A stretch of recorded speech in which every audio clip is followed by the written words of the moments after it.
रही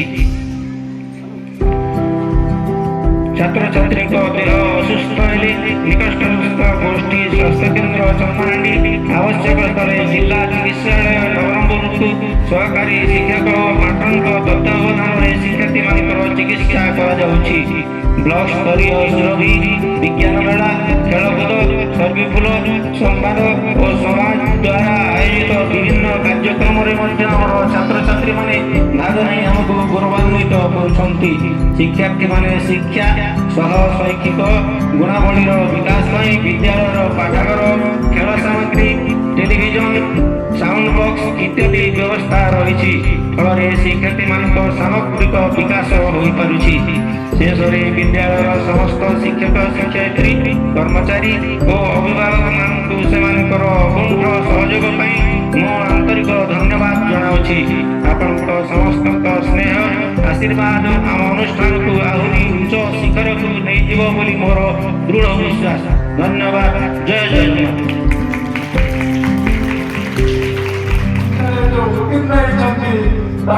विभिन्न खेलकूद सफलतार परीक्षार फल आज से बंटन करें छात्र छात्री को किए प्रथम किए द्वितीय किए तृतीय यही प्रकार से पुरस्कार पाइबे तार उत्साहित आज सब छात्र छात्री आज सकाल खुशी अच्छा किंतु लेट है दुख लगुच आज छात्र छात्री मान उत्साहित दिन को आम जदि कार्यक्रम को लेट करवा छात्र छात्री मान मन में दुख आस आज खुशी दिन किंतु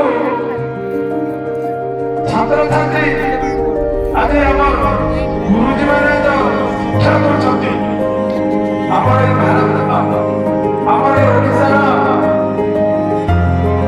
मानचित्र को परिवर्तन करेगा। आज शिशु यदि नागरिक श्रेष्ठ नागरिक हम शिक्षा सुगुणित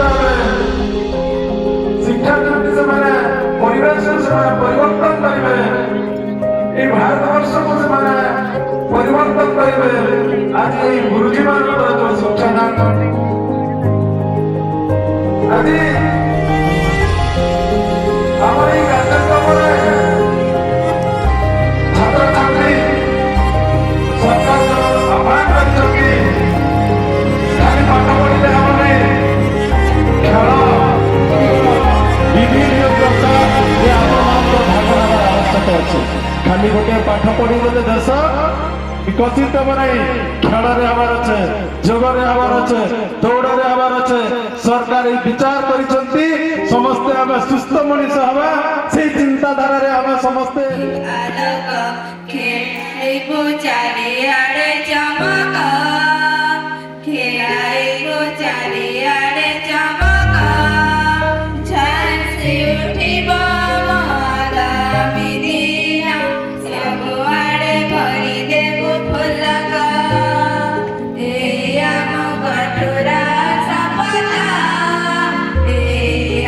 कटुरा सपना हमें सब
ए आम कटोरा शपथ आमे सब चिन्मिक आलोक आमे सब चिन्मिक आलोक ज्ञान पाई आम सकाळ साधना सफल होइब आराधना ज्ञान पाई आम सकाळ साधना सफल होइब आराधना हृदयरे जगाई सब फल गुण लक्ष्य मारा करिब पुराण हृदयरे जगाई सब फल गुण लक्ष्य मारा करिब पुराण आश्रम विद्यालय में कर्म वीर दुनिया को करि देबु चकित ए आम कटोरा शपथ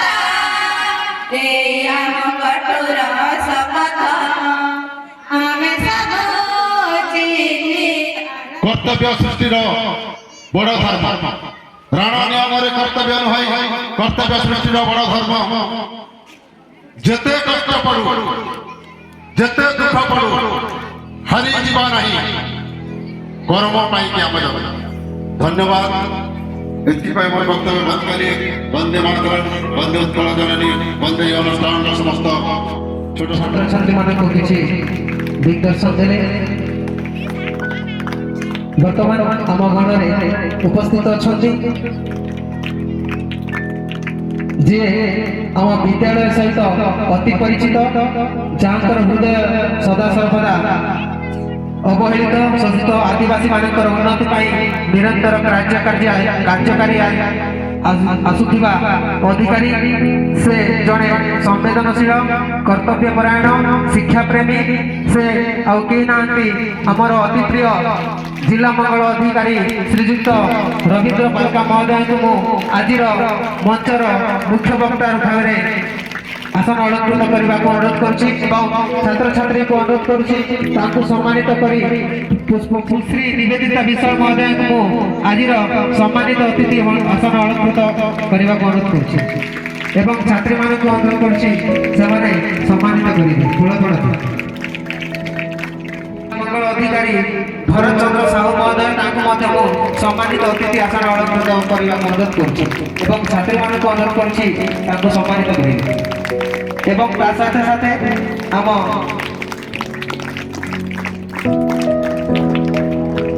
सम्मानित आसन अलंकृत करने को अनुरोध करुछि एवं छात्री मान को अनुरोध करुछि सम्मानित करिवे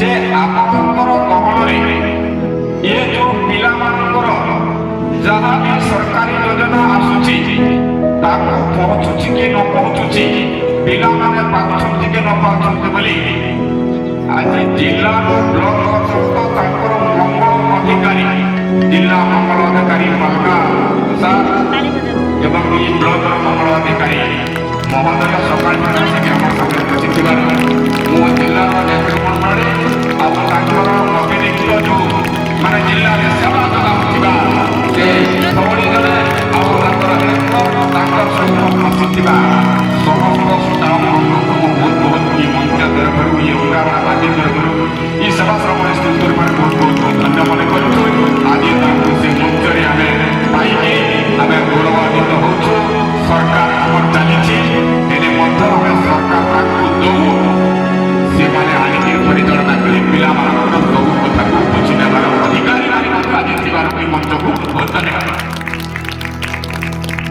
मतलब आज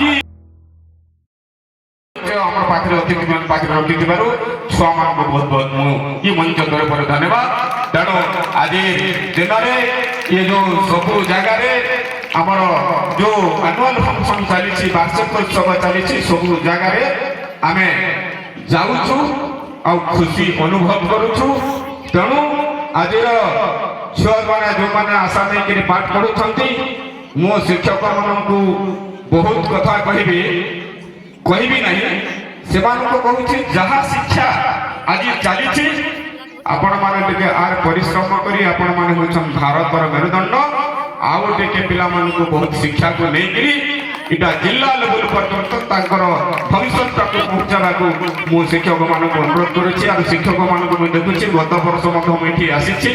ଏଠି ମୋର ଝିଅ ଆଉ ମୋ ପୁଅ ମଧ୍ୟ ଏଠି ପାଠ ପଢୁଥିଲେ। ସେ ସିଭିଲ ଇଞ୍ଜିନିୟର କରିକିରି ଜୟପୁର ଏୟାରପୋର୍ଟରେ ପୋଷ୍ଟିଂ ହେଇଥିଲେ। ଚଳିକିରି ଶିକ୍ଷାକୁ ଅଗ୍ରଗତି ଦେବା ଆଉ ସାରଙ୍କ ପାଖରେ ଆମର ପିଲାକୁ ଆଣିକିରି ପାଠ ପଢେଇବା। ଆଜି ପାଠ ପଢେଇକିରି ରେଭେନ୍ସା କଲେଜ ଭୁବନେଶ୍ୱରରେ ପାଠ ପଢିକି ଆଜି ସଫଳତା ମଣିଷ ହେଇଛନ୍ତି। ଯିଏକି ଦ୍ରୌପଦୀ ମୁର୍ମୁ ଭାରତର ମହିଳା ରାଷ୍ଟ୍ରପତି ଭାବରେ ସେ ଆଜି ଅବସ୍ଥାପିତ ହେଇକିରି ବସିଛନ୍ତି। ସେ ହେଉଛି ସଫଳତା ନାଗରିକ, ଭାରତର ପ୍ରଥମ ନାଗରିକ। ଆଜି ଆମର ଜିଲ୍ଲାର ଅତିରିକ୍ତ ନାନୀ ଆସିଛି ଏମାନଙ୍କର ସେବା ଶୁଶ୍ରୂଷା ଦେଖିବା ପାଇଁ।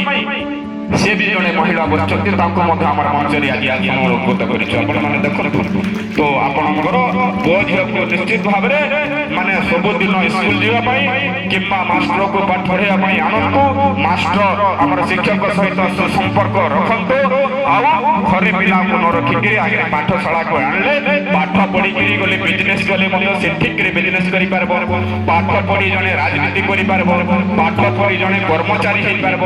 ପାଠ ପଢିକିରି ସବୁ କ୍ଷେତ୍ରରେ ଆମେ ପାଠ ପଢିଥିଲେ ଆମେ ଅଗ୍ରଗତି ହେବା। ସଭା ସମିତିରେ ବସିପାରିବା। ସବୁ ଜାଗାରେ ଆମକୁ କେହି ବି ଠକି ପାରିବ ନାହିଁ। ତେଣୁ ପାଠର ମୂଲ୍ୟ ହେଉଛି ପୁରାପୁରି ବହୁତ ବଡ ମୂଲ୍ୟ।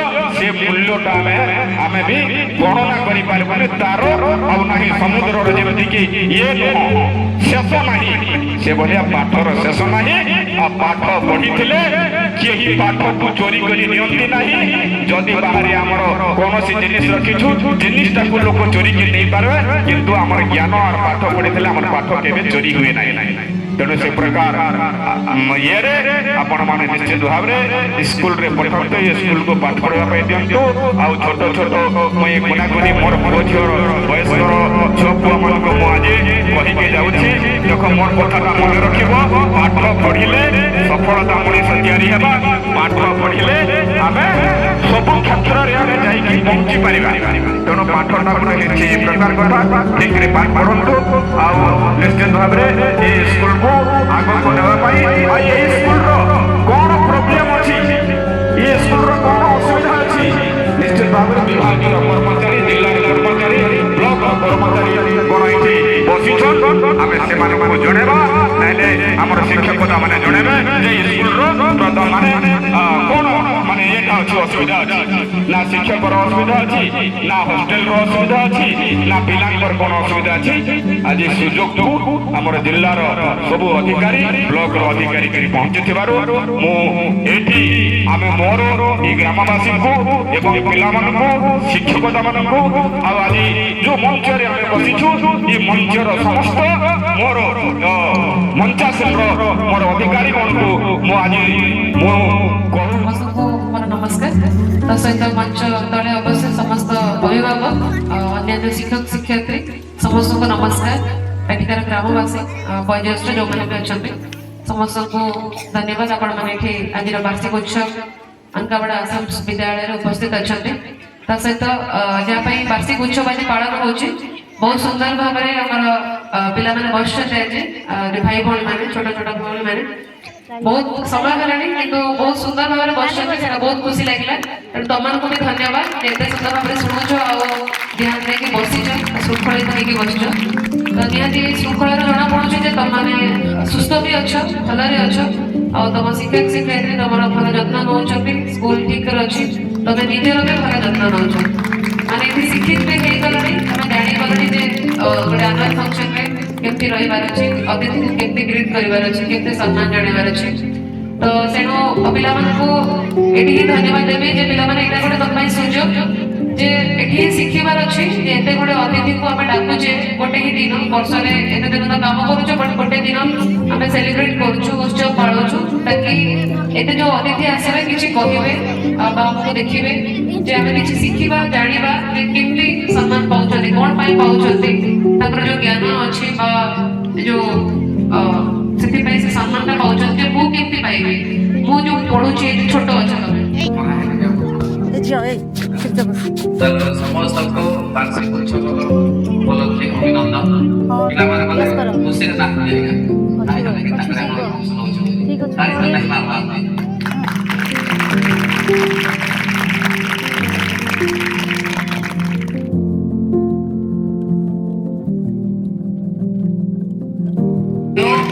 ତେଣୁ ମୋର କହିବାର ଥିଲା ଆପଣ ପିଲାଙ୍କୁ ପଠାନ୍ତୁ, ଆପଣ ପାଖରେ ରଖନ୍ତୁ, ତା ସହିତ ସ୍କୁଲ ବା ହଷ୍ଟେଲ ପଠେଇଲେ ଆମକୁ ଦାୟିତ୍ୱ ଦିଆଯାଇଛି, ସରକାର ଦାୟିତ୍ୱ ଦେଇଛନ୍ତି।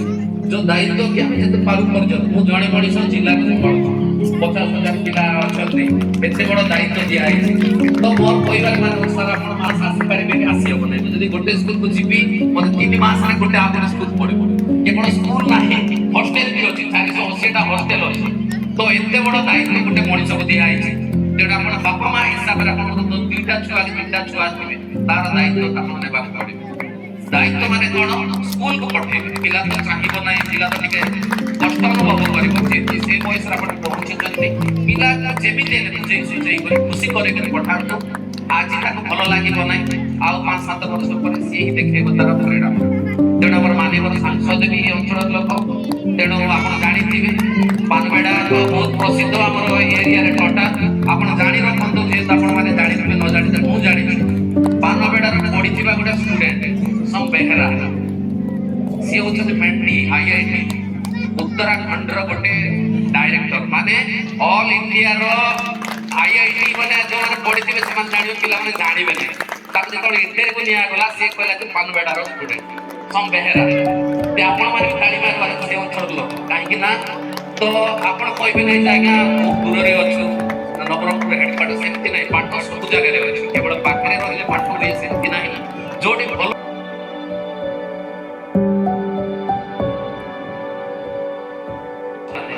ଏସବୁ ପରମ୍ପରା ଏଇଟା ସବୁ ଏଠାରେ ଥିବା ଲୋକମାନେ ଜାଣୁଛନ୍ତି ଯେ ଶିକ୍ଷାର ଗୁରୁତ୍ୱ କେତେ, ଶିକ୍ଷା କେତେ ଦୂର ଆମକୁ ଦେଇପାରୁଛି, କଣ ସମ୍ମାନ ଦେଇପାରୁଛି। ତେଣୁ ପିଲାମାନେ ବୁଝିବେ ନାହିଁ। ଆପଣମାନେ ଯଥେଷ୍ଟ ଲୋକ ଆସିଛନ୍ତି, ପ୍ୟାରେଣ୍ଟସ୍ ବା ବାପା ମା ବୁଝି ଆସୁଛନ୍ତି, ଏତିକି ନିବେଦନ ଅଫିସରେ ଆସିବେ ଯିବେ ସେଟା କିଛି ନାହିଁ। ଆମେ ସରକାର କର୍ମଚାରୀ ଓଡ଼ିଶା ସାରା ବୁଲିବୁ, କିନ୍ତୁ ଯେତେବେଳେ ବି ଆପଣ ଆସିବେ ଆପଣଙ୍କ ପିଲା ପଚାରିବେ ପିଲା ପାଠ ପଢୁଛି ନା, ପଢି ପାରୁଛି ନା, ସୁସ୍ଥ ଅଛି ନା,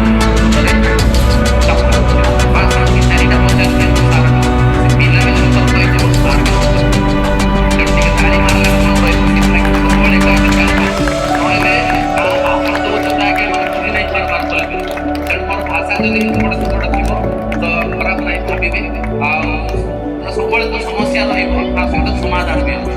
ଯାହା ପାଖରେ ଶିକ୍ଷା ଅଛି ତା ପାଖରେ ସମାଧାନ ଅଛି, ଯାହା ପାଖରେ ଶିକ୍ଷା ନାହିଁ ତା ପାଖରେ ସମସ୍ୟା ହିଁ ସମସ୍ୟା।